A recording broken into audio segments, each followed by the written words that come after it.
How do you do, Miss Evans? To sit down? Thank you. I only have a few minutes. Yes, I know. Important businessmen are always so busy. It isn't that I'm important. And so modest. Now, you say you're with the... The American Newspaper Syndicate. We're running a series of articles on successful businessmen. You know, captains of industry, lawyers, bankers. Aren't you rather young for this sort of thing? Well, I'm not very long out of convent. I rather expected a fat, frumpy sort of woman. They usually are. Are you disappointed? Well, I didn't mean it that way. You're a woman hater. Wait a minute. I didn't say anything of the kind. Oh, that's all right. I'm a man hater. That isn't the way I am. You know, my career comes first. You're a bachelor, aren't you? Well, I've never had time for anything else. I've been so hard at work all my life that I've almost forgotten there is such a thing as a private life. I wonder why bachelors are always so good looking. Well, I don't know, are they? You're so modest. Mr. Page, tell me, are you annoyed with women? That is, the fortune hunter kind, I mean, you know. No, not exactly.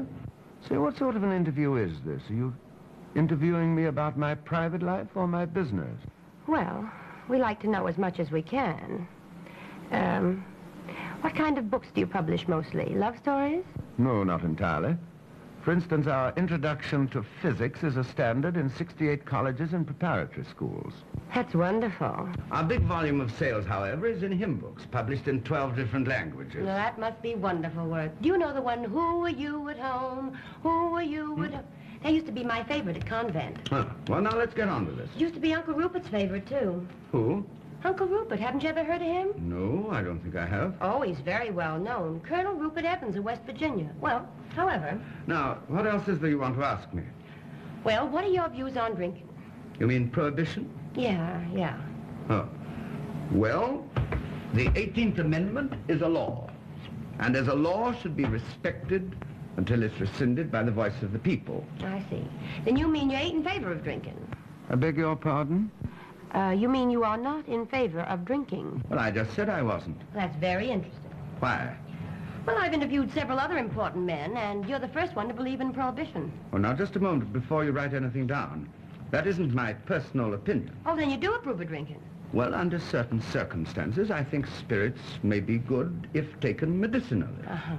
By the way, where's all this to be published? Well, we have several hundred newspapers all over the country. Of course, I won't let this go in until you see it. I'm going to be here several more days. If you don't mind my dropping in again, I'll show it to you. That'll be quite all right. Of course, I wouldn't like to have anything printed that I hadn't seen. No, I understand. Huh. Well, what's troubling you? Oh, nothing. I'll be all right in a minute. Oh, no. I'm afraid I can't make it just yet. What is it?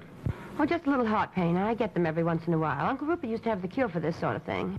Oh, did he? Yes, he always said that nothing would do the trick like a little toddy. A little what? A little toddy, you know, a drink of some kind. Oh. You haven't anything here, have you? I'm not sure. I may have a little something. You're so thoughtful.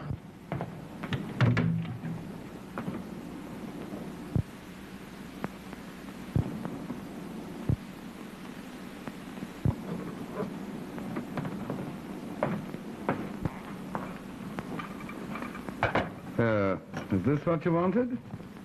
I hope you don't think this happens to me very often. Oh, that's all right.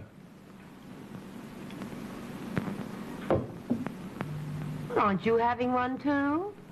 There's nothing wrong with my heart. Just a little one. No, thank you. Well, here's to a pain in the back of your head.